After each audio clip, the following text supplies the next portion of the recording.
mayambu ahan namaktada warina songi maikidagi ikok nona taram noksari ngasi amuk aikoina puduna laksari aikoina thajarak warida nanau mitlangi taraturuk suba tangka handakti wangang su nungairabanina amuk handa nuktigi matamada soidanaba aikoina wari ase hapjaragani waraubiba chaubiba kayam yarbasu waraudanaba haijari tabirsi nanau mitlangi taraturuk suba tangka taramanga suba tangka adugi losilaka matamdani nanau sumilani yumda halaka matam asida lai khurumni haduna mabu thingkiba mabu chalhandabani ngihaktangdi labuk lambiyedo mana chatpa yadabadagi lanthokpa yadabadagi asum leramani adubu lai khurumni baduki manaka thamliba lala tolabagi mathaka thariba mitam khara saribado makhoi ahum mari se ngaktingi manung sida hekta songboy kariyoi jagoi shabigi mo matawse torakpani masigi matawsi ubadati amayabsin heklai thorakpada tawriba mong matawsida masu pakhatkibana masase khangchong chongkri aduga leiriba ahum mari dusu kari matawno haduna yamni yengmani ngaktangdi amaybase khara lamna handokre khara lam sinthokre laidi mana khurumnibani thaba khudimasingse apapata khudimasingse mana sillibani mana tanaribani adubu mitam singaduna adumna jagoi sarakpa chongbagi mong mataw torakpusidadi pakhatkibana masu chongkibani chenthokibani amaybun chenthokkiba matawsina makhosing adusu kidun chenthokibani matayam de lepkhre makhosing ase kari matawna hadana ngaktang munmuni yenaga leiri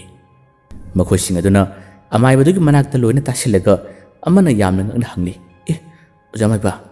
kari matawna tawrisibo ojamayba kini chenthorapusida ekhoju puna chenthorabani ojamayba kari matawno kari tawrage hadana makhosing ngakpadagi wa hangi matam masida amaybsina kumme he panba horabani aina khurumnibado khudakta panba horlabani nakoi wangangno ngaktang mong matawse yengsi masa kanjanaba masa thedoknaba adumna man hairibani tasengmakti mitam singaduna adumna lenglakani chonglakani habdudi mana kaidongda asa tawdabani khanju khaludabani pakhumni adumna pikhraga mitam singaduk mong matawse mahakni yamna ngakna akibagi mongda yengli amusu amaybasiga mitam singasiga michane chonglamba mitam singase makhoi leiriba maikai adugi manak tamna amusu chongkhilapagum tawi chongkhilaka matam sida amaybadu nataba atopasing aduti maning hali ekhoi ganakta lae haduna makhoi ni kibadagi maning hali amaybasisu hairibatani tawriba matawasina maksu maning handabadi ngamde maksu maning tamna hali aduga laishon cholibani haduna manak changlaktanaba yamna kanna hone adubu khudimmasing asidi nanau mitlangi mahaiga matengna tawribani migi mangnab sinba migi phataraba horaba makoi singse karigumba khara khanghallaki haduna nanau mitlang silliba ngaktani maning hanna amaybasina yamna kanna soli laison sondana mana paiba magi khawdi wang diyar pusai singado mana lamthoi chaithoi adubu chai habdu mangai kaidongaida mana chairibudik mahi phol karimata phangde adumok amaybudik manak tamna tamma naksilaki matawasi yamna sathirakpadagi amaybase masidi yagadaba mande haduna wakhal makhalai masidagi leiribsing adu amaybsin haire he lai khurum sulusilabani masidi mong mataw sathigadauri magi sakthagase hena pinanabani ekhoi gi nakta lalubse ekhoi khara thuna chatpana pharani haduna amaybsina wa hare amaybdan hairibu kudimasing sidi makhosing adu loina thajarami ojamayba atudi karam tawni law khara thuna yonunda hannaba tawsi hadan makhoise hanatuna karimati yengano hadana amaybduna haibdagi makhoise mayum maigairom tamna adumak chatpa hoyi adubu makhoi marakti yarbu nupa amnadi asomna mayoknabada lehoriba nupi machadu gudmakta khalai nupi machadu di nanau sumilabani ngai khuna jamaba ikhuna chalisibu adadi angang amdi lahori angang asina lakam matamda lambidu khudong thiba tholoidra hadana hai matam masida amaybsina hai he migi dama kari waribano kari ka khalibano nakhoi na toriba thabaksu migi mangnaba natra angang asina khudong thiba tadaba nakhoi karimta warugano angang sikidama khalingida ekhoi nakhoi da khudong thiba tarabdi kamdawni law hanatuna karimati yeganu chasilawni haduna angang adugidamuktadi amaybuduna karimata thawa sade migi mangdaba karimata khangde makhoi hingnaga loire habagi wangang amada man harakpani adubu nupa adudi khara nungaitavani amaybuduna hairabana chachilaw hadun makhoise loina lai loina chali ꯍꯟꯅꯇꯨꯅ ꯍꯥꯏꯕꯇꯪꯗꯤ ꯃꯥ ꯑꯉꯥꯡ ꯑꯗꯨꯒꯤ ꯃꯇꯧ ꯑꯗꯨ ꯂꯥꯞꯅ ꯌꯦꯡꯕꯅꯤ ꯈꯔꯕꯨꯗꯤ ꯂꯥꯞꯅꯈ꯭ꯔꯦ ꯑꯃꯥꯏꯕꯗꯨꯅ ꯌꯦꯡꯉꯨꯅꯨ ꯆꯠꯁꯤꯜꯂꯥꯎ ꯈꯨꯗꯣꯡꯊꯤꯕ ꯇꯥꯒꯗꯣꯔꯦ ꯍꯥꯏꯕꯗꯒꯤ ꯃꯈꯣꯏꯁꯦ ꯌꯥꯝꯅ ꯊꯨꯅ ꯂꯥꯛꯅꯈꯤꯕꯅꯤ ꯅꯅꯥꯎ ꯃꯤꯂꯪꯒꯤ ꯃꯍꯩꯅ ꯈꯨꯗꯤꯡꯃꯛꯁꯤꯡ ꯑꯁꯤ ꯇꯧꯗꯨꯅ ꯃꯈꯣꯏꯁꯤꯡ ꯑꯗꯨꯒꯤ ꯃꯅꯥꯛꯇ ꯃꯤꯇꯝꯁꯤꯡ ꯑꯗꯨꯅ ꯇꯥꯜꯍꯜꯂꯝꯕ ꯀꯌꯥ ꯑꯁꯤ ꯃꯍꯥꯛꯁꯨ ꯃꯈꯥ ꯇꯥꯅ ꯇꯥꯜꯍꯟꯈꯤꯗ꯭ꯔꯦ ꯅꯨꯄꯤ ꯃꯆꯥ ꯑꯗꯨꯒꯤ ꯃꯅꯥꯛꯇ ꯑꯃꯨꯛ ꯍꯟꯅ ꯅꯅꯥꯎ ꯃꯤꯂꯪ ꯑꯁꯤ ꯂꯥꯛꯈ꯭ꯔꯦ ꯃꯁꯤꯗꯒꯤ ꯃꯤꯇꯝꯁꯤꯡ ꯑꯗꯨꯒꯤ ꯑꯀꯤꯕ ꯐꯪꯅꯕ ꯃꯑꯣꯡ ꯃꯇꯧꯁꯤꯡ ꯑꯁꯤ ꯍꯥꯟꯅꯒꯤ ꯃꯑꯣꯡ ꯃꯇꯧ ꯑꯃꯗ ꯅꯅꯥꯎ ꯃꯤꯂꯪꯅ ꯈꯨꯗꯤꯡꯃꯛꯁꯤꯡ ꯑꯁꯤ ꯂꯣꯏꯅ ꯂꯩꯍꯟꯈꯤꯔꯝꯃꯤ ꯑꯃꯨꯛ ꯍꯟꯅ ꯅꯅꯥꯎ ꯁꯨꯃꯤꯂꯥꯒꯤ ꯃꯅꯥꯛꯇ ꯂꯥꯛꯇꯨꯅ ꯃꯥꯒꯤ ꯃꯍꯩꯒ ꯂꯣꯏꯅꯅ ꯍꯧꯖꯤꯛꯇꯤ ꯈꯥꯎ ꯑꯗꯨꯒꯤ ꯃꯅꯨꯡꯗ ꯅꯅꯥꯎ ꯃꯤꯂꯪ ꯑꯁꯤ ꯆꯪꯈꯤꯔꯝꯃꯤ ꯅꯅꯥꯎ ꯁꯨꯃꯤꯂꯥꯒꯤ ꯋꯥꯈꯜꯂꯣꯟꯁꯤꯡ ꯑꯁꯤ ꯅꯅꯥꯎ ꯃꯤꯂꯪꯅ ꯂꯣꯏꯅ ꯍꯣꯡꯍꯜꯂꯝꯃꯤ ꯂꯣꯏꯅ ꯃꯥꯅ ꯄꯨꯔꯒ ꯆꯠꯂꯤ ꯃꯈꯣꯏꯅ ꯆꯦꯟꯅꯈꯤꯕ ꯃꯇꯧ ꯑꯁꯤꯗ ꯅꯅꯥꯎ ꯁꯨꯃꯤꯂꯥꯁꯨ ꯃꯌꯨꯝ ꯃꯥꯏꯀꯩꯔꯣꯝꯗ ꯑꯗꯨꯃꯛ ꯈꯣꯡꯅ ꯇꯝꯃ ꯇꯝꯃ ꯂꯥꯛꯏ ꯉꯁꯥꯏꯒꯤ ꯂꯥꯏ ꯈꯨꯔꯨꯝꯂꯤꯕ ꯂꯥ ꯊꯥꯗꯣꯛꯂꯤꯕ ꯃꯗꯨꯒꯤ ꯃꯅꯥꯛꯇꯁꯨ ꯅꯅꯥꯎ ꯁꯨꯃꯤꯂꯥ ꯉꯥꯏꯍꯥꯛꯇꯪ ꯂꯦꯞꯄꯤ ꯑꯗꯨꯒ ꯌꯦꯡꯉꯝꯃꯤ ꯍꯧꯖꯤꯛꯇꯤ ꯑꯗꯨꯃꯛ ꯂꯥꯛꯏ ꯑꯁꯣꯝꯗꯅ ꯀꯔꯤ ꯀꯝꯗꯧꯔꯤ ꯌꯨꯝ ꯇꯥꯕ ꯂꯩꯀꯥꯏ ꯃꯆꯤꯜ ꯑꯗꯣ ꯍꯦꯛ ꯌꯧꯔꯛꯄꯗꯒꯤ ꯑꯃꯥꯏꯕꯗꯨꯅ ꯍꯥꯏꯔꯔꯦ ꯅꯈꯣꯏ ꯆꯪꯅꯈ꯭ꯔꯣ ꯑꯩꯁꯨ ꯃꯁꯤꯗ ꯂꯩꯍꯧꯔꯒꯦ ꯑꯗꯣ ꯇꯧꯔꯤꯕ ꯊꯕꯛ ꯑꯁꯤ ꯅꯈꯣꯏ ꯀꯅꯥꯝꯇ ꯍꯥꯏꯗꯣꯛꯀꯅꯨ ꯑꯔꯣꯟꯕ ꯊꯕꯛꯅꯤꯀꯣ ꯃꯤꯉꯣꯟꯗ ꯋꯥ ꯂꯧꯕ ꯌꯥꯕ ꯅꯠꯇꯦꯀꯣ ꯍꯥꯏꯗꯨꯅ ꯑꯃꯥꯏꯕꯗꯨꯅ ꯂꯣꯟꯅ ꯍꯥꯏꯕꯗꯒꯤ ꯃꯈꯣꯏꯁꯤꯡ ꯑꯁꯤꯁꯨ ꯃꯌꯨꯝ ꯃꯥꯏꯀꯩ ꯌꯧꯅꯕ ꯆꯠꯍꯟꯈꯤꯔꯝꯃꯤ ꯑꯃꯥꯏꯕꯗꯨꯅ ꯂꯨꯝꯂꯤꯕ ꯑꯃꯥꯏꯕꯗꯨꯅ ꯌꯦꯡꯉꯤ ꯈꯜꯂꯤꯕꯁꯦ ꯑꯇꯩ ꯀꯔꯤꯃꯠꯇ ꯅꯠꯇꯦ ꯅꯨꯄꯤ ꯃꯆꯥ ꯑꯗꯣ ꯑꯥꯗ ꯂꯥꯛꯍꯧꯕꯅꯤ ꯑꯁꯣꯝꯗ ꯌꯧꯔꯛꯄ꯭ꯔꯥ ꯌꯧꯔꯛꯇꯕ꯭ꯔꯥ ꯀꯔꯤ ꯇꯧꯕꯅꯣ ꯍꯥꯏꯕꯗꯣ ꯃꯥꯅ ꯈꯪꯅꯤꯡꯕꯗꯒꯤ ꯌꯦꯡꯅꯤꯡꯕꯗꯒꯤ ꯑꯁꯨꯝꯅ ꯇꯧꯔꯤꯕꯅꯤ ꯉꯥꯏꯍꯥꯛꯇꯪ ꯂꯩꯀꯥꯏ ꯑꯗꯨꯒꯤ ꯃꯆꯤꯟ ꯑꯗꯨꯗ ꯃꯍꯥꯛꯁꯦ ꯅꯠꯇ ꯁꯥ ꯀꯔꯤꯒꯨꯝꯕ ꯑꯃꯈꯛ ꯇꯧꯕ ꯁꯥꯗꯨꯅ ꯂꯦꯞꯂꯒ ꯂꯩꯔꯤ ꯃꯉꯥ ꯑꯗꯣ ꯊꯥꯡꯒꯠꯂꯒ ꯅꯨꯄꯤ ꯃꯆꯥ ꯑꯗꯨ ꯂꯥꯛꯂꯕ꯭ꯔꯥ ꯃꯍꯥꯛꯄꯨ ꯈꯨꯗꯣꯡꯊꯤꯕ ꯇꯥꯕ꯭ꯔꯥ ꯇꯥꯗꯕ꯭ꯔꯥ ꯍꯥꯏꯗꯨꯅ ꯈꯪꯅꯤꯡꯕꯗꯒꯤ ꯑꯃꯥꯏꯕꯁꯤꯅ ꯑꯁꯨꯝꯅ ꯉꯥꯏꯔꯤꯕꯅꯤ ꯑꯗꯨꯕꯨ ꯃꯤꯅꯤꯠ 4-5ꯒꯤ ꯃꯅꯨꯡ ꯑꯁꯤꯗꯗꯤ ꯅꯨꯄꯤ ꯃꯆꯥ ꯑꯗꯣ ꯀꯩꯁꯨꯝ ꯇꯧꯗꯅ ꯑꯗꯨꯝ ꯄꯔꯞ ꯈꯣꯡꯅ ꯂꯥꯛꯑꯝꯃꯤ ꯃꯥꯅ ꯂꯥꯛꯄꯁꯦ ꯑꯃꯥꯏꯕꯁꯤꯅ ꯎꯔꯛꯂꯦ ꯅꯨꯄꯤ ꯃꯆꯥꯁꯤ ꯂꯥꯛꯏꯅꯦ ꯀꯔꯤꯝꯇ ꯇꯧꯗꯦꯅꯦ ꯂꯥꯛꯏꯅꯦ ꯍꯥꯏꯗꯨꯅ ꯃꯍꯥꯛꯁꯦ ꯑꯗꯨꯝ ꯌꯦꯡꯉꯒ ꯂꯩꯈ꯭ꯔꯦ ꯍꯧꯖꯤꯛꯇꯤ ꯅꯨꯄꯤ ꯃꯆꯥꯁꯤ ꯑꯃꯥꯏꯕꯁꯤꯒꯤ ꯃꯅꯥꯛ ꯌꯧꯁꯤꯜꯂꯛꯂꯕꯅꯤ ꯃꯄꯥꯁꯤ ꯍꯦꯛ ꯌꯧꯔꯛꯄ ꯃꯇꯝ ꯑꯁꯤꯗ ꯑꯃꯥꯏꯕꯁꯤꯅ ꯃꯥꯕꯨ ꯀꯧꯏ ꯏꯕꯦꯝꯃ ꯋꯥ ꯑꯃꯇ ꯍꯪꯒꯦꯕ ꯅꯨꯄꯤ ꯃꯆꯥ ꯑꯗꯨꯝꯅ ꯍꯥꯏꯔꯛꯄ ꯃꯇꯝꯗꯤ ꯅꯨꯄꯤ ꯃꯆꯥ ꯅꯅꯥꯎ ꯁꯨꯃꯤꯂꯥ ꯑꯁꯤꯅ ꯄꯨꯄꯨ ꯑꯩꯉꯣꯟꯗꯔꯥ ꯍꯥꯏꯗꯨꯅ ꯏꯆꯝ ꯆꯝꯅ ꯃꯥꯅ ꯍꯪꯉꯤ ꯑꯗꯨꯝꯅ ꯀꯧꯅ ꯉꯥꯡꯅꯔꯤꯕꯁꯤꯗꯤ ꯅꯅꯥꯎ ꯃꯤꯠꯂꯪ ꯑꯁꯤꯅ ꯈꯥꯎ ꯃꯅꯨꯡ ꯑꯁꯤꯗꯒꯤ ꯂꯣꯏꯅ ꯎꯔꯤꯕꯅꯤ ꯈꯪꯂꯤꯕꯅꯤ ꯑꯃꯥꯏꯕꯁꯤꯅ ꯍꯥꯏ ꯅꯍꯥꯛꯅ ꯍꯧꯖꯤꯛ ꯂꯧꯕꯨꯛ ꯂꯝꯕꯤ ꯑꯁꯣꯝꯗ ꯂꯥꯛꯄ ꯃꯇꯝꯗ ꯂꯧꯕꯨꯛ ꯃꯌꯥꯏ ꯑꯁ꯭ꯋꯥꯏꯗ ꯀꯔꯤ ꯄꯣꯠꯆꯩꯒꯨꯝꯕꯗꯤ ꯇꯥꯍꯧꯏ ꯅꯪꯕꯨ ꯀꯔꯤꯃꯠꯇ ꯎꯔꯛꯇꯕ꯭ꯔꯥꯅꯦ ꯍꯥꯏꯗꯨꯅ ꯀꯔꯤꯃꯠꯇ ꯈꯪꯗꯕ ꯁꯥꯗꯨꯅ ꯍꯪꯗꯨꯅ ꯃꯥꯅ ꯁꯨꯝꯅ ꯍꯥꯏꯔꯛꯏ ꯃꯗꯨꯗ ꯑꯉꯥꯡ ꯑꯁꯤꯅ ꯈꯪꯗꯕꯗꯒꯤ ꯄꯨꯄꯨ ꯑꯩꯅ ꯂꯥꯛꯄꯗꯗꯤ ꯀꯩꯁꯨꯝ ꯂꯩꯍꯧꯗꯦꯕꯣ ꯉꯁꯥꯏ ꯃꯈꯣꯏ ꯃꯤ ꯈꯔ ꯑꯃꯗꯤ ꯂꯥꯏ ꯈꯨꯔꯨꯝꯕꯅꯤ ꯍꯥꯏꯗꯨꯅ ꯇꯧꯍꯧꯏ ꯑꯗꯨꯁꯨ ꯃꯈꯣꯏ ꯆꯠꯅꯈ꯭ꯔꯦ ꯑꯩꯅ ꯂꯥꯛꯄꯗꯗꯤ ꯀꯔꯤꯃꯠꯇ ꯇꯧꯗꯦꯕꯣ ꯍꯥꯏꯗꯨꯅ ꯃꯥꯅ ꯍꯥꯏ ꯐꯔꯦ ꯆꯠꯂꯣ ꯍꯥꯏꯗꯨꯅ ꯑꯃꯥꯏꯕꯁꯦ ꯃꯈꯥ ꯇꯥꯅ ꯋꯥ ꯍꯥꯏꯅꯈꯤꯗ꯭ꯔꯦ ꯅꯅꯥꯎ ꯁꯨꯃꯤꯂꯥꯁꯨ ꯑꯗꯨꯝ ꯆꯠꯈ꯭ꯔꯦ ꯃꯇꯝ ꯑꯁꯤꯗ ꯑꯃꯥꯏꯕꯁꯤꯅ ꯈꯜꯂꯤ ꯀꯔꯤꯅꯣꯅꯦ ꯑꯩꯈꯣꯏꯅ ꯂꯥꯏ ꯈꯨꯔꯨꯝꯕ ꯃꯇꯝꯗꯤ ꯀꯔꯤꯅꯣ ꯌꯥꯝꯅ ꯇꯧꯈꯤꯕꯅꯤ ꯑꯗꯨꯒ ꯑꯉꯥꯡ ꯑꯁꯤꯅ ꯂꯥꯛꯄ ꯃꯇꯝꯗꯤ ꯀꯔꯤꯒꯨꯝꯕ ꯑꯃꯠꯇ ꯇꯧꯗꯦ ꯍꯥꯏꯔꯤꯁꯤꯕꯨ ꯉꯁꯥꯏ ꯇꯧꯔꯤꯕ ꯃꯑꯣꯡ ꯃꯇꯧ ꯑꯗꯣ ꯇꯨꯃꯤꯟ ꯂꯩꯈ꯭ꯔꯕ꯭ꯔꯥꯅꯦ ꯑꯩ ꯌꯦꯡꯗꯕ ꯌꯥꯔꯣꯏ ꯑꯩꯕꯨ ꯌꯦꯡꯉꯨꯕꯅ ꯐꯒꯗ꯭ꯔꯥꯅꯦ ꯍꯥꯏꯗꯨꯅ ꯑꯃꯥꯏꯕꯁꯦ ꯋꯥꯈꯜ ꯑꯃ ꯈꯜꯂꯛꯏ ꯃꯥꯅ ꯈꯜꯂꯤꯕ ꯃꯥꯅ ꯅꯤꯡꯁꯤꯡ ꯃꯥꯡꯖꯤꯟꯅꯔꯤꯕ ꯈꯨꯗꯤꯡꯃꯛꯁꯤꯡ ꯑꯁꯤꯗꯤ ꯅꯅꯥꯎ ꯃꯤꯠꯂꯪꯅ ꯂꯣꯏꯅ ꯎꯔꯤꯕꯅꯤ ꯉꯁꯥꯏ ꯋꯥꯏꯅ ꯃꯈꯣꯏ ꯍꯤꯡꯅꯕ ꯆꯦꯟꯁꯤ ꯑꯉꯥꯡ ꯑꯗꯨꯅ ꯈꯨꯗꯣꯡꯊꯤꯕ ꯇꯥꯕ ꯇꯥꯗꯕ ꯈꯪꯗꯦ ꯍꯥꯏꯗꯨꯅ ꯑꯃꯥꯏꯕꯁꯤꯅ ꯍꯥꯏꯔꯤꯕꯅꯤ ꯍꯧꯖꯤꯛꯅ ꯑꯉꯥꯡ ꯑꯁꯤꯅ ꯀꯩꯁꯨꯝ ꯇꯧꯗꯅ ꯂꯥꯛꯄ ꯃꯇꯝ ꯑꯁꯤꯗ ꯈꯪꯅꯤꯡꯕ ꯌꯦꯡꯅꯤꯡꯕꯁꯦ ꯃꯥꯒꯤ ꯃꯁꯥꯗ ꯐꯥꯎꯔꯛꯄꯅꯤ ꯅꯅꯥꯎ ꯁꯨꯃꯤꯂꯥꯅ ꯆꯠꯈ꯭ꯔꯕ ꯇꯨꯡꯗ ꯑꯃꯥꯏꯕꯁꯦ ꯍꯧꯖꯤꯛꯀꯤꯗꯨ ꯌꯦꯡꯂꯨꯒꯦ ꯍꯥꯏꯗꯨꯅ ꯃꯥꯁꯤ ꯂꯥꯛꯄꯅꯤ ꯈꯥꯎ ꯃꯅꯨꯡꯗ ꯌꯥꯎꯔꯤꯕ ꯅꯅꯥꯎ ꯃꯤꯠꯂꯪꯅ ꯂꯣꯏꯅ ꯎꯕꯅꯤꯅ ꯃꯍꯥꯛꯁꯦ ꯈꯥꯎ ꯃꯅꯨꯡꯗꯒꯤ ꯀꯨꯝꯊꯈ꯭ꯔꯦ ꯅꯅꯥꯎ ꯁꯨꯃꯤꯂꯥꯁꯨ ꯑꯗꯨꯃꯛ ꯌꯨꯝ ꯌꯧꯅꯕ ꯆꯠꯈꯤꯕꯅꯤ ꯑꯃꯥꯏꯕꯗꯨꯅ ꯀꯔꯤ ꯇꯧꯔꯤꯕꯅꯣ ꯑꯃꯨꯛꯀ ꯍꯦꯟꯅ ꯃꯁꯤꯒꯤ ꯐꯠꯇꯕ ꯑꯃꯥꯏꯕꯁꯦ ꯋꯥꯍꯜꯂꯒꯦ ꯍꯥꯏꯗꯨꯅ ꯅꯅꯥꯎ ꯃꯤꯠꯂꯪꯅ ꯂꯣꯏꯅ ꯈꯟꯈ꯭ꯔꯕꯅꯤ ꯃꯁꯤꯗꯒꯤ ꯑꯃꯥꯏꯕꯁꯤꯅ ꯇꯞꯅ ꯃꯤ ꯀꯤꯔꯣꯏ ꯌꯦꯡꯗꯨꯅ ꯑꯗꯨꯃꯛ ꯃꯐꯝ ꯑꯗꯨ ꯌꯧꯁꯤꯜꯂꯛꯑꯝꯃꯤ ꯃꯅꯥ ꯑꯗꯨ ꯌꯧꯔꯛꯄ ꯃꯇꯝꯗꯗꯤ ꯉꯁꯥꯏꯒꯤ ꯂꯥ ꯂꯇꯣꯟ ꯊꯥꯔꯗꯨꯒꯤ ꯃꯅꯥꯛ ꯌꯧꯗ꯭ꯔꯤ ꯑꯁ꯭ꯋꯥꯏꯗ ꯅꯠꯇ꯭ꯔꯥꯅꯦ ꯃꯈꯣꯏꯅ ꯇꯥꯜꯂꯛꯈꯤꯕꯗꯨꯕꯨ ꯑꯁ꯭ꯋꯥꯏꯗꯒ ꯇꯥꯕ꯭ꯔꯥꯅꯦ ꯍꯥꯏꯗꯨꯅ ꯉꯁꯥꯏꯒꯤ ꯃꯤꯇꯝꯁꯤꯡ ꯑꯗꯣ ꯃꯅꯥꯛꯁꯤꯗ ꯇꯥꯕ꯭ꯔꯥ ꯍꯥꯏꯗꯨꯅ ꯃꯥꯅ ꯀꯨꯌꯦꯡ ꯌꯦꯡꯉꯤ ꯀꯣꯏꯊꯤ ꯊꯤꯔꯤ ꯑꯗꯨꯕꯨ ꯃꯅꯥꯛꯁꯤꯗ ꯀꯔꯤꯃꯠꯇ ꯂꯩꯔꯝꯗ꯭ꯔꯦ ꯀꯔꯤꯃꯠꯇ ꯇꯥꯔꯝꯗ꯭ꯔꯦ ꯃꯁꯤꯗꯒꯤ ꯇꯞꯅ ꯑꯃꯥꯏꯕꯁꯦ ꯂꯥ ꯂꯇꯣꯟ ꯑꯃ ꯊꯥꯔꯤꯕꯗꯨꯒꯤ ꯃꯅꯥꯛ ꯇꯝꯅ ꯆꯪꯁꯤꯜꯂꯛꯄ ꯃꯇꯝꯗꯤ ꯉꯁꯥꯏꯒꯤ ꯃꯤꯇꯝ 4 ꯑꯗꯣ ꯂꯦꯡꯗꯕꯤꯗ ꯂꯥ ꯂꯇꯣꯟ ꯑꯁꯤꯒꯤ ꯃꯊꯛꯇ ꯇꯨꯃꯤꯟ ꯂꯩꯔꯝꯃꯤ ꯃꯁꯤ ꯎꯕꯗꯒꯤ ꯑꯃꯥꯏꯕꯁꯤꯅ ꯍꯧꯖꯤꯛꯇꯤ ꯀꯔꯤꯃꯠꯇ ꯇꯧꯗꯦꯅꯦ ꯉꯁꯥꯏꯗꯤ ꯑꯣꯟꯊꯣꯛꯄ ꯃꯑꯣꯡ ꯀꯌꯥ ꯑꯃ ꯇꯧꯈꯤꯕꯅꯤ masibu karino ne ngyaktang phamthadana yamna ngakna mong mataw se amaibasini yengli amaibasina leriba mana asidasu sanna mani sadik jari bani amaibasina pakthaduna karigama khara shoduna khaningmadagi mana yelinge matam sida manak nangna chaba sanna mana yamna ngakpa khonjel amada khonglakibani khonjel ado ahanmada amaibasina lai solinge matam sida khangdabani adubu anirak subu oina khonglakka matam sida amaibasi yamna yengthorei khonu khong adu yamna sathi mong amani sanna khong su manba aduga amuksu mama aduna khomgi mong to mu su manba khonjel ase amaibasina tabani anirak ahumlak adumna mama haiba khonjel asi manba mataw sida khonglakpadi amaibasina sanna sidi yengi e kari sanno sidi hojiki mana khongi debu mama haiba natrane e sanna natabrani hadana sanna sida yengi sanna se amaibasina yengthoraka matamda sanna sinasu mangondi yengi aduga sajik ase saina manga asisu hai haidana mangondi yengmugi mataw ama amaibasina urani karino ne kari sanno ne sibo hadana mana ngakting yenaga leiri wangang sidi sanna sina ngang munate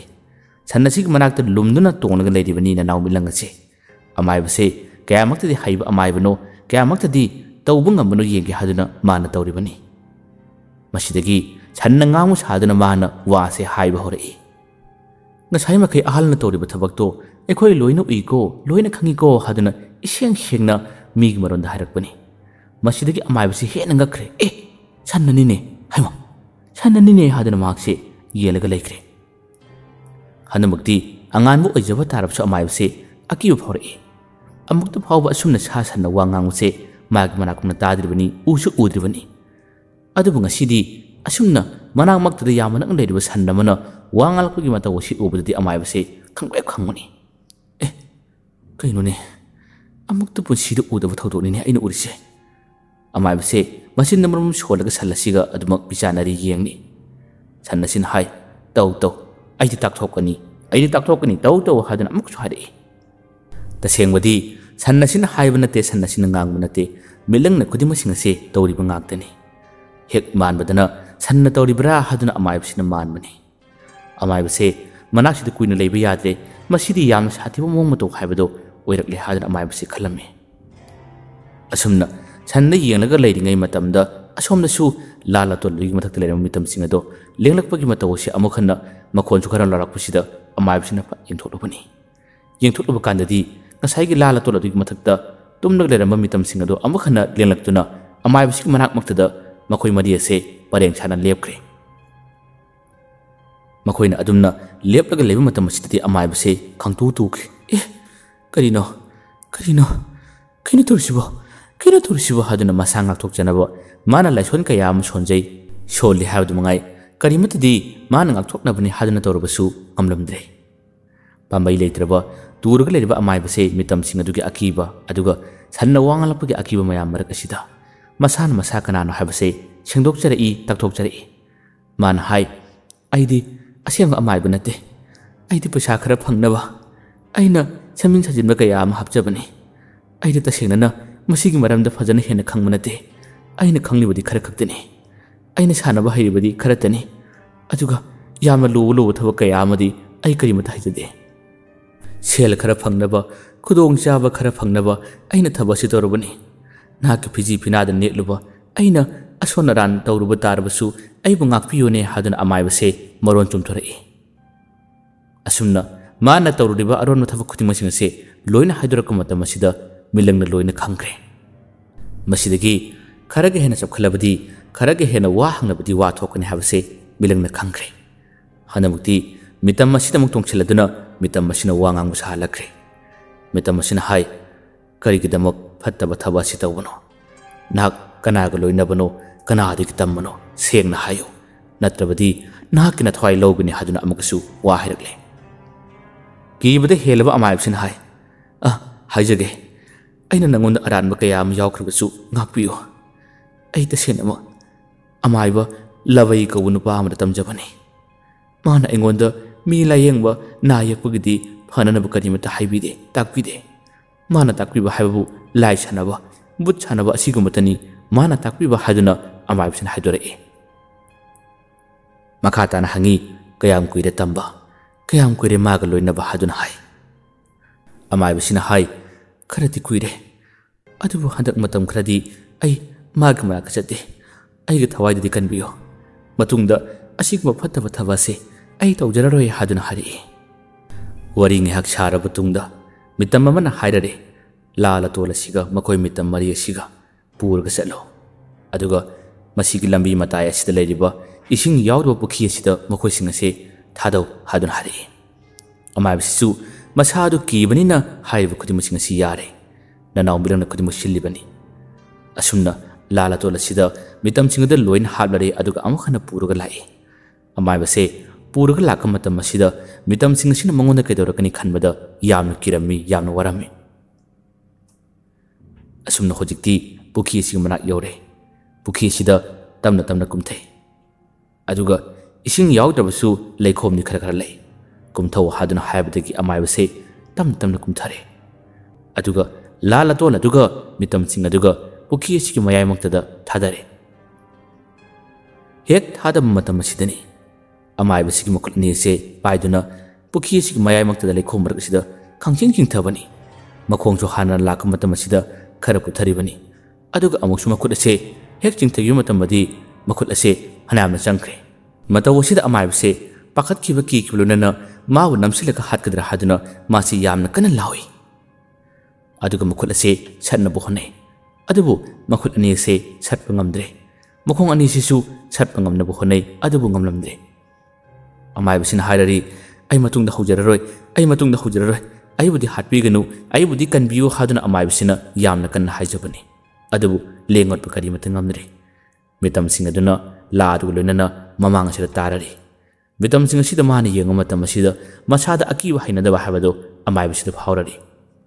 yengu bakhuti maksinga sida mitam singa duna mangonde yengduna nolakpagi mong mataw amasu amai sik mit urari mitam singa dugi machin ga se irao launa karakugumba mitam madu sabada manakong panbanati adubu ifan phano manakong ani uhalai aduga manaton ga se chapu muk chawtholduna mangonda munni yelakpagi mong mataw amase adumak uhalai masitani non tharaga leiribo makut makhong leng mangam amai base hekta kiduna law base ngahtang bilangi mahi gi mateng na amai base yamna wahalami yamna ki halami hojikti milang ase nanaw sumilabu sangdabu yadabanina magi manakta chalage haduna makse lepani adubu amai base khara kuina laknage haduna di milangna khalli mataw sumna amai base bu lakna daga leringe matam masita lambi asimaktada mi lakpase amai base nang asi koire leduna yenga matam da harap tangdi ubani cycle thoudra nupa malalpse mana urare masidagi nupa si ubri mabu chingat piu mabu kan biu haigi haduna amai base na ngai manase hek nakhilaka matam masida amai base na mabu kan biu hadun laupani lawba khonjel du tabdagi cycle thoram nupa se chaplepkre aduga yung tharaga leriba matawasi ubada karinu ne karina toridibo haduna yamna kana larakpani matam masida amai base na aiba muka jingai piyo haduna mase wadu haiga tawbani bilangdi mana asida leiribani mana asida chatpanate amai basina wangal ka matam sida thok mata holai amai basina sumna lawrai aiba mukta ching harga leiki wase ching harga dum khaplaga leikri madugi wadu tabdadi nupa maduna karinu ching har sibo haduna ngaktang deblaga lei amai base hanjin singkat piu haiba lolase hek tahan mandang tingai ching haibase adum tawraga leikirami cycle khalwa lupasina karinu ne kari wanu ne hariduwa haduna hai amai basina asumba wa kaya amdi hajarakpani adubu nanaw midang na thokmo kaya am tokibasina charan turan gi wa ngaktani mana phongdorliba mana hairakliba masidagi cycle thorom manupase masi oida pada angaw oira manada hairamnaga makse chakhirami nanaw milang ngaktang se awabu oiradi mako osina leimai asomna dum kunyum thaba matam asida mako se ngorokne ko ose isaw charabu khangalai ngahtang wahan biya bu wahalaba tundadi amukhana leikhom masig marak asida amai base tuhallami turu matam asida amai base wabu yamna hen kibuduna sora se puina hole makhatana mitam amana muk wa hirak bahogre mitam maduda nanaw milang tokchilaga hayalibani chalo nahaki amai ballabaina nangona tambi kiba nangi mahai aduga nangonda posak khra leramani ꯄꯣꯠꯁꯛꯁꯤꯡ ꯑꯗꯣ ꯉꯁꯤ ꯅꯨꯃꯤꯗꯥꯡꯒꯤ ꯃꯅꯨꯡꯗ ꯅꯍꯥꯛꯅ ꯌꯨꯝ ꯍꯦꯛ ꯌꯧꯕꯒ ꯃꯩ ꯊꯥꯗꯣꯛꯑꯣ ꯃꯥꯡꯍꯜꯂꯣ ꯃꯗꯨ ꯀꯔꯤꯒꯨꯝꯕ ꯃꯥꯡꯍꯟꯗꯕ ꯇꯥꯔꯕꯗꯤ ꯅꯍꯥꯛ ꯉꯁꯤꯒꯤ ꯑꯍꯤꯡ ꯑꯁꯤꯗ ꯍꯥꯠꯀꯅꯤ ꯍꯥꯏꯗꯨꯅ ꯍꯥꯏꯔꯛꯏ ꯑꯁꯨꯝꯅ ꯈꯔ ꯀꯤꯍꯜꯂꯝꯂꯒ ꯑꯃꯥꯏꯕꯁꯦ ꯊꯥꯗꯣꯛꯄꯤꯈ꯭ꯔꯦ ꯑꯗꯨꯒ ꯃꯤꯂꯪꯗꯤ ꯌꯥꯝꯅ ꯍꯔꯥꯎꯅ ꯅꯨꯡꯉꯥꯏꯅ ꯑꯃꯨꯛ ꯍꯟꯅ ꯂꯥꯛꯈꯤꯔꯝꯃꯤ ꯍꯣꯔꯦꯟꯗꯤ ꯀꯨꯝꯍꯩ ꯅꯨꯡꯉꯥꯏꯔꯒꯅꯤ ꯍꯥꯏꯕꯒꯤ ꯋꯥꯈꯜꯗ ꯃꯤꯂꯪꯁꯦ ꯑꯁꯨꯝꯅ ꯂꯥꯛꯈꯤꯕꯅꯤ ꯁꯣꯝꯗꯅ ꯅꯅꯥꯎ ꯁꯨꯃꯤꯂꯥꯒ ꯃꯥꯒꯤ ꯃꯕꯣꯛꯀ ꯌꯨꯝꯗ ꯋꯥꯔꯤ ꯁꯥꯟꯅꯔꯤ ꯅꯅꯥꯎ ꯁꯨꯃꯤꯂꯥꯅ ꯃꯥꯕꯨ ꯀꯔꯤꯒꯤ ꯂꯧꯕ ꯂꯥꯛꯇ꯭ꯔꯤꯕꯅꯣ ꯍꯥꯏꯗꯨꯅ ꯃꯕꯣꯛꯇ ꯍꯪꯕ ꯃꯇꯝ ꯑꯁꯤꯗ ꯃꯕꯣꯛ ꯑꯗꯨꯅ ꯃꯄꯥꯕꯨ ꯉꯁꯤꯕꯨ ꯄꯥꯟꯅꯕ ꯉꯝꯗꯕꯗꯒꯤ ꯉꯁꯤꯗꯤ ꯂꯥꯛꯄ ꯉꯝꯗꯕꯅꯤ ꯑꯩ ꯈꯔ ꯊꯦꯡꯅ ꯂꯥꯛꯀꯦ ꯇꯧꯕꯅꯤ ꯍꯥꯏꯗꯨꯅ ꯃꯁꯨ ꯑꯁꯤꯗ ꯋꯥꯔꯤ ꯁꯥꯔꯔꯤ ꯆꯥꯛ ꯐꯥꯎꯕ ꯄꯤꯖꯔꯤ ꯆꯥꯛ ꯆꯥꯅ ꯆꯥꯅ ꯃꯁꯨ ꯅꯨꯄꯤ ꯁꯨꯃꯤꯂꯥ ꯑꯁꯤꯅ ꯉꯁꯥꯏ ꯃꯥꯅ ꯊꯦꯡꯅꯈꯤꯕ ꯁ꯭ꯀꯨꯜꯒꯤ ꯊꯧꯗꯣꯛ ꯀꯌꯥꯗꯨꯒꯤ ꯋꯥꯔꯤ ꯑꯗꯣ ꯃꯥꯅ ꯂꯤꯔꯔꯤ ꯑꯗꯨꯕꯨ ꯃꯕꯣꯛ ꯑꯗꯨꯅꯗꯤ ꯋꯥꯔꯤꯁꯤꯡ ꯑꯗꯨ ꯇꯥꯕ ꯃꯇꯝ ꯑꯁꯤꯗ ꯃꯁꯥꯗ ꯌꯥꯝꯅ ꯉꯛꯄ ꯑꯀꯤ ꯇꯨꯖꯨꯡꯕ ꯍꯥꯏꯕꯗꯣ ꯐꯥꯎꯏ ꯀꯔꯤ ꯋꯥꯔꯤꯅꯣꯅꯦ ꯏꯁꯨ ꯏꯕꯦꯝꯃ ꯅꯪꯅ ꯂꯤꯔꯤꯗꯨꯕꯨ ꯍꯥꯏꯗꯨꯅ ꯍꯥꯏ ꯑꯉꯥꯡ ꯑꯗꯨꯅꯗꯤ ꯑꯆꯨꯝꯕ ꯑꯁꯦꯡꯕ ꯉꯥꯛꯇꯅ ꯂꯤꯔꯤꯕ ꯑꯗꯨꯕꯨ ꯃꯄꯥ ꯑꯁꯤꯅꯁꯨ ꯑꯁꯨꯝꯅ ꯉꯥꯎꯔꯒ ꯂꯩꯕꯅꯤꯅ ꯃꯁꯨ ꯑꯁꯤꯗꯁꯨ ꯈꯨꯗꯣꯡꯊꯤꯕ ꯇꯥꯒꯗ꯭ꯔꯥ ꯍꯥꯏꯗꯨꯅ ꯃꯕꯣꯛ ꯑꯁꯤꯅ ꯌꯥꯝꯅ ꯋꯥꯖꯔꯝꯃꯤ ꯆꯥꯛ ꯆꯥꯕ ꯂꯣꯏꯔꯕ ꯇꯨꯡꯗꯁꯨ ꯑꯍꯜ ꯂꯃꯟꯁꯤꯡꯅ ꯃꯇꯝ ꯑꯃꯗ ꯍꯥꯏꯅꯕ ꯀꯔꯤꯒꯨꯝꯕꯗ ꯂꯝ ꯆꯠꯂꯨꯕ ꯅꯠꯇ꯭ꯔꯒ ꯀꯔꯤꯒꯨꯝꯕ ꯑꯃꯗ ꯑꯀꯤꯕ ꯐꯥꯎꯕ ꯇꯥꯔꯕꯗꯤ ꯀꯔꯤ ꯀꯔꯤꯅꯣ ꯈꯣꯏꯖꯨ ꯂꯩꯈꯥꯝꯒꯨꯝꯕ ꯈꯔ ꯊꯥꯗꯣꯛꯎ ꯈꯣꯠꯂꯣ ꯍꯥꯏꯕꯒꯤ ꯋꯥ ꯀꯌꯥ ꯑꯃ ꯂꯩꯕꯅꯤꯅ ꯃꯃꯥ ꯑꯁꯤꯅꯁꯨ ꯆꯦꯛꯁꯤꯟꯅ ꯄꯣꯠꯆꯩ ꯀꯌꯥ ꯑꯃ ꯊꯝꯖꯔꯤ ꯃꯁꯨ ꯑꯁꯤꯗ ꯃꯥꯅ ꯀꯟꯊꯣꯛꯄꯤꯔꯤ ꯆꯥꯏꯊꯣꯛꯄꯤꯔꯤ ꯑꯗꯨꯕꯨ ꯃꯁꯨ ꯑꯁꯤꯗ ꯑꯐꯕ ꯂꯥꯏ ꯑꯃꯅ ꯇꯣꯡꯁꯤꯜꯂꯒ ꯂꯩ ꯍꯥꯏꯕꯗꯤ ꯃꯕꯣꯛ ꯑꯁꯤꯅ ꯀꯔꯤꯃꯠꯇ ꯈꯪꯕ ꯅꯠꯇꯦ ꯃꯁꯤꯒꯤꯗꯃꯛꯇ ꯃꯕꯣꯛ ꯑꯁꯤꯅ ꯌꯥꯝꯅ ꯄꯥꯈꯠꯄꯅꯤ ꯅꯅꯥꯎ ꯁꯨꯃꯤꯂꯥꯁꯨ ꯉꯥꯏꯍꯥꯛꯇꯪꯒꯤ ꯃꯇꯨꯡꯗ ꯋꯥꯈꯜ ꯑꯃ ꯂꯥꯛꯄꯗꯒꯤ ꯃꯥꯒꯤ ꯈꯥꯎ ꯑꯗꯨꯒꯤ ꯃꯅꯨꯡꯗ ꯉꯁꯥꯏ ꯌꯥꯎꯈꯤꯕ ꯅꯅꯥꯎ ꯃꯤꯂꯪ ꯑꯁꯤ ꯅꯤꯡꯁꯤꯡꯂꯛꯏ ꯄꯟꯊꯗꯦ ꯌꯥꯝ ꯊꯨꯅ ꯃꯥꯏ ꯀꯥꯔ ꯆꯪꯈꯤꯔꯝꯃꯤ ꯑꯗꯨꯒ ꯈꯥꯎ ꯑꯗꯨ ꯍꯥꯡꯗꯣꯛꯇꯨꯅ ꯉꯁꯥꯏꯒꯤ ꯖꯤꯕꯗꯣ ꯌꯥꯎꯕ꯭ꯔꯥ ꯍꯥꯏꯗꯨꯅ ꯃꯥꯅ ꯌꯦꯡꯉꯤ ꯅꯅꯥꯎ ꯃꯤꯂꯪꯁꯨ ꯍꯥꯟꯅ ꯂꯥꯛꯈ꯭ꯔꯕꯅꯤ ꯅꯅꯥꯎ ꯁꯨꯃꯤꯂꯥꯅ ꯍꯦꯛ ꯍꯥꯡꯗꯣꯛꯇꯨꯅ ꯌꯦꯡꯕ ꯃꯇꯝ ꯑꯁꯤꯗꯗꯤ ꯌꯥꯎꯔꯝꯃꯤ ꯌꯥꯎꯔꯝꯕ ꯃꯇꯝ ꯑꯁꯤꯗ ꯃꯥꯅ ꯇꯞꯅ ꯅꯥꯟꯕꯤꯔꯤ ꯅꯅꯥꯎ ꯃꯆꯥ ꯍꯥꯏꯗꯨꯅ ꯃꯥꯅ ꯀꯧꯕꯤꯔꯤ ꯑꯗꯨꯒ ꯅꯥꯟꯕꯤꯔꯤ ꯖꯤꯕ ꯑꯗꯨꯒꯤ ꯃꯇꯥꯡꯗ ꯃꯗꯨꯒꯤ ꯃꯔꯝꯗ ꯃꯕꯣꯛꯇ ꯃꯥꯅ ꯋꯥꯔꯤꯁꯤꯡ ꯑꯗꯣ ꯇꯝꯅꯤꯡꯕ ꯁꯥꯅꯤꯡꯕ ꯂꯩꯕꯅꯤꯅ ꯃꯥꯅ ꯃꯕꯣꯛꯄꯨ ꯀꯟꯅ ꯀꯟꯅ ꯀꯧꯏ ꯃꯕꯣꯛ ꯑꯗꯨꯅ ꯁꯣꯝ ꯃꯄꯥꯟꯂꯣꯝꯗ ꯃꯆꯥꯅꯨꯄꯥ ꯅꯟꯗꯣ ꯑꯗꯨꯕꯨ ꯀꯟꯅ ꯁꯦꯟꯅꯔꯤ ꯃꯕꯣꯛ ꯑꯗꯨꯗ ꯍꯧꯖꯤꯛꯀꯤ ꯖꯤꯕꯗꯨ ꯌꯦꯡꯍꯟꯒꯦ ꯍꯥꯏꯗꯨꯅ ꯃꯥꯅ ꯃꯕꯣꯛꯁꯦ ꯀꯧꯕ ꯂꯥꯛꯏ ꯀꯩꯅꯣꯝꯃ ꯌꯦꯡꯉꯨ ꯂꯥꯎꯅꯤ ꯕꯣꯕꯣꯛ ꯀꯩꯅꯣꯝꯃ ꯌꯦꯡꯉꯨ ꯂꯥꯎꯅꯤ ꯍꯥꯏꯗꯨꯅ ꯃꯈꯨꯠ ꯄꯥꯏꯗꯨꯅ ꯃꯥꯅ ꯁꯤꯡꯉꯤ ꯑꯗꯨꯕꯨ ꯃꯕꯣꯛ ꯑꯁꯦ ꯃꯥꯅ ꯆꯤꯡꯈꯠꯂꯛꯄ ꯃꯇꯝꯗ ꯑꯃꯗꯤ ꯃꯥꯒꯤ ꯈꯥꯎ ꯃꯅꯨꯡꯗꯨꯗ ꯌꯥꯎꯍꯧꯔꯤꯕ ꯖꯤꯕꯁꯦ ꯌꯦꯡꯉꯨ ꯍꯥꯏꯗꯨꯅ ꯌꯦꯡꯍꯟꯕ ꯃꯇꯝꯗꯗꯤ ꯂꯩꯔꯝꯗ꯭ꯔꯦ ꯌꯥꯎꯔꯝꯗ꯭ꯔꯦ ꯃꯕꯣꯛ ꯑꯗꯨꯅ ꯀꯔꯤꯅꯣꯅꯦ ꯏꯁꯣꯔꯅ ꯌꯦꯡꯉꯨ ꯍꯥꯏꯔꯤꯗꯨꯕꯨ ꯀꯔꯤꯅꯣꯅꯦ ꯍꯥꯏꯗꯨꯅ ꯃꯥꯅ ꯈꯪꯅꯤꯡꯕꯗꯒꯤ ꯍꯪꯉꯤ ꯃꯁꯤꯗ ꯑꯉꯥꯡ ꯑꯗꯨꯅ ꯀꯣꯏꯊꯤ ꯊꯤꯔꯒ ꯍꯩꯃꯥ ꯍꯧꯖꯤꯛꯇ ꯂꯩꯍꯧꯕꯅꯦ ꯍꯥꯏꯗꯨꯅ ꯃꯥꯅ ꯀꯣꯏꯊꯤ ꯊꯤꯖꯔꯤ ꯀꯣꯏꯌꯦꯡ ꯌꯦꯡꯖꯔꯤ ꯑꯗꯨꯕꯨ ꯐꯪꯕ ꯀꯧꯕꯗꯤ ꯂꯩꯇ꯭ꯔꯦ ꯃꯕꯣꯛ ꯑꯗꯨꯅ ꯀꯔꯤ ꯄꯣꯠꯅꯣꯅꯦ ꯍꯥꯏꯗꯨꯅ ꯍꯥꯏ ꯃꯁꯨ ꯅꯨꯄꯤ ꯁꯨꯃꯤꯂꯥꯅ ꯈꯥꯎ ꯑꯗꯨꯒꯤ ꯃꯅꯨꯡꯗ ꯃꯥꯅ ꯖꯤꯕꯗꯨ ꯍꯥꯞꯂꯒ ꯄꯨꯔꯛꯏ ꯍꯥꯏꯕꯒꯤ ꯋꯥꯔꯤꯁꯤ ꯍꯦꯛ ꯇꯝꯒꯦ ꯍꯥꯏꯗꯨꯅ ꯇꯧꯕ ꯃꯇꯝ ꯑꯁꯤꯗ ꯁꯨꯃꯤꯂꯥꯁꯦ ꯀꯗꯣꯝꯗꯒꯤꯅꯣ ꯈꯪꯗꯅ ꯂꯣꯛ ꯑꯁꯦ ꯈꯪꯍꯧ ꯈꯨꯕꯗꯨꯅ ꯇꯧꯔꯛꯏ ꯇꯤꯟ ꯑꯁꯦ ꯄꯪꯍꯥꯗ ꯍꯥꯔꯛꯄꯅꯤ ꯋꯥ ꯉꯥꯡꯕ ꯉꯝꯈꯤꯗꯦ ꯃꯁꯤꯗꯒꯤ ꯃꯕꯣꯛ ꯑꯁꯤꯅ ꯆꯦꯟꯗꯨꯅ ꯏꯁꯤꯡ ꯑꯁꯦ ꯀꯜꯂꯨꯔꯤ ꯏꯁꯤꯡ ꯈꯔ ꯄꯤꯊꯛꯂꯤ ꯉꯥꯏꯍꯥꯛꯇꯪ ꯁꯨꯃꯤꯂꯥꯁꯦ ꯑꯋꯥꯕ ꯍꯥꯏꯕꯗꯨ ꯑꯣꯏꯈ꯭ꯔꯦ ꯁꯣꯔ ꯐꯨꯏꯅ ꯍꯣꯜꯂꯤ ꯃꯕꯣꯛꯅ ꯍꯥꯏ ꯈꯔ ꯐꯔꯕ꯭ꯔꯥ ꯁꯨꯃꯤꯂꯥ ꯈꯔ ꯐꯔꯕ꯭ꯔꯥ ꯍꯥꯏꯗꯨꯅ ꯍꯥꯏ ꯕꯣꯕꯣꯛ ꯀꯩꯁꯨꯝ ꯇꯧꯗ꯭ꯔꯦ ꯑꯩ ꯌꯥꯝꯅ ꯋꯥꯏ ꯍꯥꯏꯗꯨꯅ ꯍꯥꯏ ꯃꯕꯣꯛꯅ ꯍꯥꯏ ꯉꯥꯏꯍꯥꯛꯇꯪ ꯄꯣꯊꯥꯎꯁꯦ ꯐꯃꯨꯡꯁꯤꯗ ꯉꯥꯏꯍꯥꯛꯇꯪ ꯄꯣꯊꯥꯎꯁꯦ ꯅꯪ ꯄꯥꯕꯨꯡꯗꯣ ꯑꯁꯣꯝꯗ ꯂꯩꯈꯤꯕꯅꯤ ꯑꯩ ꯀꯩꯅꯣꯝꯇ ꯌꯦꯡꯂꯨꯒꯦ ꯅꯪ ꯉꯥꯏꯍꯥꯛꯇꯪ ꯄꯣꯊꯥꯔꯝꯃꯨꯀꯣ ꯍꯥꯏꯗꯨꯅ ꯋꯥꯔꯤ ꯑꯁꯦ ꯃꯈꯥ ꯇꯥꯅ ꯁꯥꯟꯅꯈꯤꯗ꯭ꯔꯦ ꯅꯅꯥꯎ ꯁꯨꯃꯤꯂꯥꯁꯨ ꯃꯇꯤꯟ ꯍꯥꯠꯈꯤꯕꯗꯨꯅ ꯃꯁꯥꯗꯣ ꯌꯥꯝꯅ ꯋꯥꯈ꯭ꯔꯕꯅꯤ ꯃꯁꯤꯗꯒꯤ ꯃꯍꯥꯛꯁꯨ ꯉꯥꯏꯍꯥꯛꯇꯪ ꯄꯣꯊꯥꯅꯤꯡꯕ ꯇꯨꯝꯅꯤꯡꯕꯁꯦ ꯃꯥꯒꯤ ꯋꯥꯈꯜꯗ ꯐꯥꯎꯔꯛꯈꯤ ꯑꯁꯨꯝꯅ ꯐꯃꯨꯡ ꯑꯁꯤꯗ ꯅꯅꯥꯎ ꯁꯨꯃꯤꯂꯥꯅ ꯉꯥꯏꯍꯥꯛꯇꯪ ꯇꯨꯝꯂꯒ ꯂꯩꯔꯤꯉꯩ ꯃꯇꯝ ꯑꯁꯤꯗꯅꯤ ꯃꯥꯒꯤ ꯃꯪꯑꯣꯏ ꯀꯔꯤꯑꯣꯏ ꯉꯁꯥꯏꯒꯤ ꯖꯤꯕ ꯅꯅꯥꯎ ꯃꯤꯂꯪ ꯑꯁꯦ ꯑꯃꯨꯛ ꯍꯟꯅ ꯃꯥꯒꯤ ꯃꯅꯥꯛꯇ ꯂꯥꯛꯂꯔꯦ ꯑꯗꯨꯒ ꯅꯅꯥꯎ ꯁꯨꯃꯤꯂꯥꯒꯤ ꯅꯥꯕ ꯖꯤꯕꯅ ꯍꯥꯏꯔꯝꯃꯤ ꯑꯩꯒ ꯅꯪꯒ ꯇꯤꯟꯅꯁꯦ ꯑꯩꯒ ꯅꯪꯒ ꯃꯔꯨꯞ ꯁꯥꯟꯅꯁꯦ ꯑꯗꯨꯕꯨ ꯅꯪꯒꯤ ꯃꯅꯥꯛꯇ ꯑꯩꯅ ꯂꯩ ꯍꯥꯏꯕꯁꯦ ꯅꯍꯥꯛꯀꯤ ꯕꯣꯕꯣꯛꯇ ꯃꯤ ꯀꯅꯥꯃꯠꯇꯗ ꯍꯥꯏꯗꯣꯛꯀꯅꯨ ꯑꯩ ꯅꯪꯒꯤ ꯃꯇꯦꯡ ꯄꯥꯡꯒꯦ ꯑꯩꯒ ꯅꯪꯒ ꯁꯥꯟꯅꯁꯦ ꯅꯪꯅ ꯃꯤꯉꯣꯟꯗ ꯍꯥꯏꯗꯣꯛꯄ ꯇꯥꯔꯕꯗꯤ ꯑꯩ ꯅꯪꯒꯤ ꯅꯥꯛꯇ ꯂꯩꯔꯣꯏ ꯑꯩ ꯅꯪꯒꯤ ꯅꯥꯛꯇꯒꯤ ꯂꯥꯞꯅ ꯆꯠꯀꯅꯤ ꯍꯥꯏꯗꯨꯅ ꯃꯥꯒꯤ ꯃꯪꯂꯥꯟ ꯑꯁꯤꯗ ꯍꯥꯏꯕꯤꯔꯝꯃꯤ ꯃꯤꯀꯨꯞ ꯈꯔꯒꯤ ꯃꯇꯨꯡꯗ ꯅꯅꯥꯎ ꯁꯨꯃꯤꯂꯥꯁꯦ ꯃꯤꯀꯞ ꯊꯣꯔꯛꯏ ꯃꯤꯀꯞ ꯊꯣꯛꯂꯛꯄꯗ ꯃꯥꯒꯤ ꯃꯪꯂꯥꯟꯂꯣꯏ ꯀꯔꯤꯑꯣꯏ ꯍꯥꯏꯔꯝꯂꯤꯕ ꯋꯥꯁꯤ ꯇꯥꯕꯗ ꯍꯧꯖꯤꯛꯀꯤꯗꯨꯕꯨ ꯍꯥꯏꯗꯨꯅ ꯃꯍꯥꯛꯁꯦ ꯌꯥꯝꯅ ꯉꯛꯏ ꯑꯁꯨꯝꯅ ꯉꯛꯂꯒ ꯂꯩꯔꯤꯉꯩ ꯑꯃꯨꯛꯁꯨ ꯃꯥꯒꯤ ꯈꯥꯎ ꯑꯁꯣꯝꯗ ꯑꯣꯟꯊꯣꯛꯇꯨꯅ ꯌꯦꯡꯂꯛꯄ ꯃꯇꯝ ꯑꯁꯤꯗ ꯍꯧꯖꯤꯛꯀꯤ ꯖꯤꯕꯁꯦ ꯂꯩꯔꯝꯃꯤ ꯖꯤꯕꯁꯤ ꯎꯕꯗꯒꯤ ꯃꯥꯒꯤ ꯃꯅꯥꯛ ꯇꯝꯅ ꯑꯃꯨꯛ ꯅꯅꯥꯎ ꯁꯨꯃꯤꯂꯥ ꯆꯪꯁꯤꯜꯂꯛꯏ ꯇꯝꯕ ꯅꯥꯟꯕꯤꯔꯤ ꯑꯗꯨꯒ ꯅꯨꯡꯁꯤꯅꯁꯨ ꯃꯥꯅ ꯀꯣꯟꯁꯤꯟꯕꯤꯔꯤ asum leringai mabodu changlai nasa khara nungairabra haduna hangama tamasida jibase lot khirami nanaw sumila gi mangda lot basari bani atai misingnadi ude habado nanaw sumila khanganingdabadagi man lot basari bani nanaw sumila su lo hadun makulasina ingi tawki masugi mataw sida mabose kharachingni kari tawribano hadun hangama tamasida bubo khut haibani da hadun angang sisu oidab khara hajile ngaktangi matungdadi mabosina nang thokana ko yumda dum layo nangi pabungi nga khara pijabegi haduna pukhi dang sai makai in thabani nga ba amata phawbu lagte ne ngakthang lerga muk soluge nang pabung su masa se yamna mole lujabi na bam ka tawge haram laga thokirami thokiba matam asida anaw sumilana indo masu songe aisu son ba hini hadun lawri adabu mabona pakachabadagi hey pukhi mana ka changunu ko tuni hadun hare asumna ngang ase kaadale hore matam asida magna nanaw milang asi nanbiraduna akoi pabungse nga chaninga malini buboksu nga phaba phangdi hai nungai te da haduna nala ga leringi matam asida nanaw milangna nga do ma chu phaba ngamni habgi mongda manang nom lai nanaw milangna nanaw sumila da hoji wangang ribase kariguma wangang lu butarabadi angang asina hena ki khine haduna khanbadagi mana wa haidabani igit ona tawbani nanaw sumilana pukhi chalu sira pukhi da ai inchonge nang manakta leigera haduna nanaw sumilana wa hare pukhi da khangje chaning magi wakhalchu nanaw milangi mahigi matengna phawalibani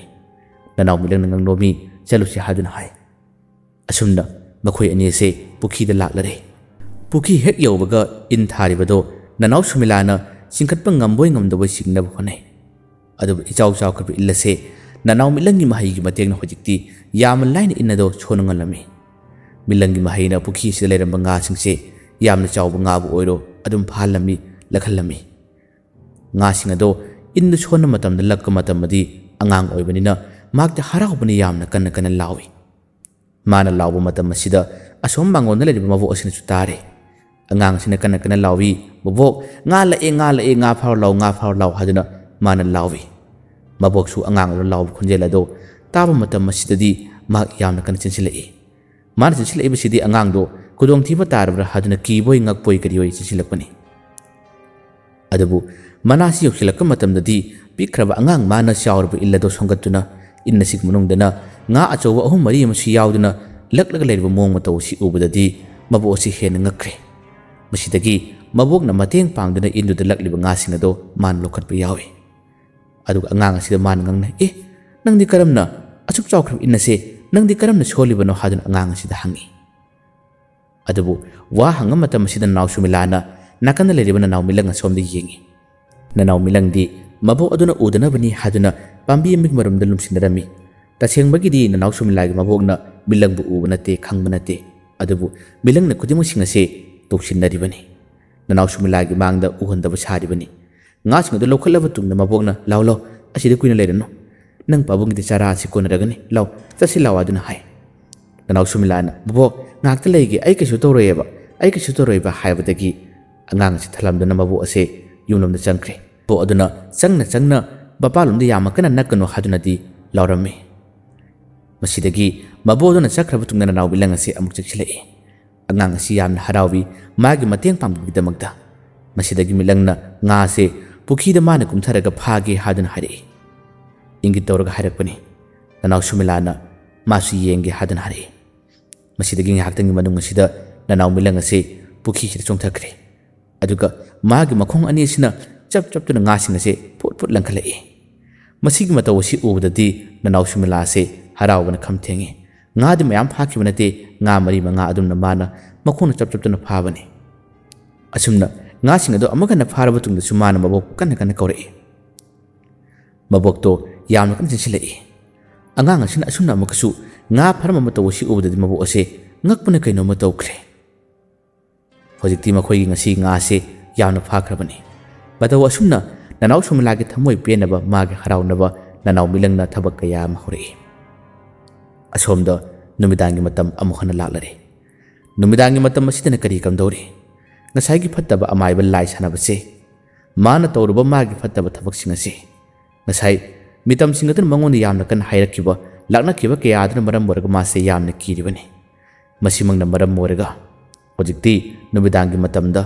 ꯑꯃꯥꯏꯕ ꯂꯥꯕꯩꯅ ꯃꯉꯣꯟꯗ ꯄꯤꯔꯛꯈꯤꯕ ꯂꯥꯏ ꯁꯥꯟꯅꯕ ꯄꯣꯠꯆꯩꯁꯤꯡ ꯑꯗꯨ ꯃꯩ ꯊꯥꯗꯣꯛꯎ ꯃꯗꯨ ꯃꯥꯡꯍꯜꯂꯨ ꯍꯥꯏꯕꯒꯤ ꯄꯥꯎ ꯑꯁꯤ ꯃꯉꯣꯟꯗ ꯅꯥꯀꯣꯡ ꯑꯁꯤꯗ ꯁꯤꯡꯌꯥ ꯌꯩꯕꯒꯨꯝ ꯅꯨꯃꯤꯗꯥꯡꯒꯤ ꯃꯇꯝ ꯑꯁꯤꯗ ꯌꯩꯔꯔꯤ ꯀꯤꯁꯨ ꯀꯤ ꯃꯁꯤ ꯃꯩ ꯊꯥꯗꯣꯛꯂꯨꯕ ꯃꯥꯡꯍꯜꯂꯨꯕ ꯇꯥꯔꯕꯗꯤ ꯀꯔꯤ ꯇꯧꯔꯛꯀꯅꯤ ꯑꯩꯉꯣꯟꯗ ꯑꯋꯥꯕ ꯇꯥꯔꯛꯀꯗ꯭ꯔꯥ ꯍꯥꯏꯕꯁꯤ ꯃꯁꯥ ꯃꯇꯣꯝꯇ ꯌꯥꯝꯅ ꯋꯥꯖꯕꯅꯤ ꯑꯗꯨꯕꯨ ꯀꯔꯤꯒꯨꯝꯕ ꯇꯧꯗꯕ ꯇꯥꯔꯕꯗꯤ ꯉꯁꯤꯒꯤ ꯅꯨꯃꯤꯠꯇ ꯅꯪꯕꯨ ꯍꯥꯠꯀꯅꯤ ꯍꯥꯏꯕ ꯋꯥꯔꯣꯜ ꯑꯁꯤꯅ ꯃꯥꯅ ꯍꯦꯟꯅ ꯀꯤꯕꯗꯒꯤ ꯅꯨꯃꯤꯗꯥꯡꯒꯤ ꯃꯇꯝ ꯈꯔ ꯊꯦꯡꯂꯛꯄ ꯃꯇꯝ ꯑꯁꯤꯗ ꯑꯃꯥꯏꯕ ꯂꯥꯕꯩꯅ ꯃꯉꯣꯟꯗ ꯄꯤꯔꯛꯈꯤꯕ ꯂꯥꯏ ꯁꯥꯟꯅꯕꯒꯤ ꯐꯠꯇꯕ ꯄꯣꯠꯆꯩꯁꯤꯡ ꯑꯁꯤ ꯃꯥꯅ ꯃꯩ ꯊꯥꯗꯨꯅ ꯃꯥꯡꯍꯟꯕ ꯍꯧꯔꯛꯏ ꯑꯁꯨꯝꯅ ꯃꯍꯥꯛꯅ ꯃꯩ ꯊꯥꯗꯨꯅ ꯃꯥꯡꯍꯟꯕ ꯃꯁꯤꯒꯤ ꯆꯩꯊꯦꯡ ꯆꯩꯅꯥ ꯑꯁꯤꯅ ꯑꯃꯥꯏꯕ ꯂꯥꯕꯩꯔꯣꯝꯗ ꯐꯪꯂꯛꯏ ꯃꯉꯣꯟꯗ ꯐꯥꯎꯔꯛꯏ ꯑꯃꯥꯏꯕ ꯂꯥꯕꯩ ꯑꯁꯤ ꯃꯥꯒꯤ ꯂꯥꯏ ꯁꯥꯟꯅꯐꯝꯒꯤ ꯃꯩ ꯈꯔ ꯍꯧꯔꯤꯕꯁꯤ ꯃꯩ ꯀꯟꯅ ꯆꯥꯛꯈꯠꯂꯛꯄ ꯃꯇꯝ ꯑꯁꯤꯗ ꯀꯔꯤꯅꯣ ꯃꯁꯤꯗꯤ ꯀꯔꯤ ꯃꯇꯧꯅꯣ ꯍꯥꯏꯗꯨꯅ ꯌꯥꯝꯅ ꯉꯛꯅ ꯑꯃꯗꯤ ꯊꯥꯖꯗꯕ ꯂꯣꯏꯅꯅ ꯍꯧꯖꯤꯛꯀꯤ ꯃꯑꯣꯡ ꯃꯇꯧ ꯑꯁꯤꯕꯨ ꯌꯦꯡꯈꯤ ꯍꯌꯦꯡꯗꯤ ꯅꯨꯡꯇꯤꯒꯤ ꯃꯇꯝ ꯑꯁꯤꯗ ꯋꯥꯔꯤ ꯊꯥꯔꯛꯅꯕ ꯑꯗꯨꯝ ꯍꯣꯠꯅꯔꯒꯦ ꯃꯌꯥꯝꯕꯨ ꯑꯔꯣꯏꯕꯗ ꯗꯥꯟ ꯈꯨꯃꯟ ꯑꯃꯨꯛ ꯍꯟꯅ ꯈꯨꯔꯨꯝꯖꯔꯤ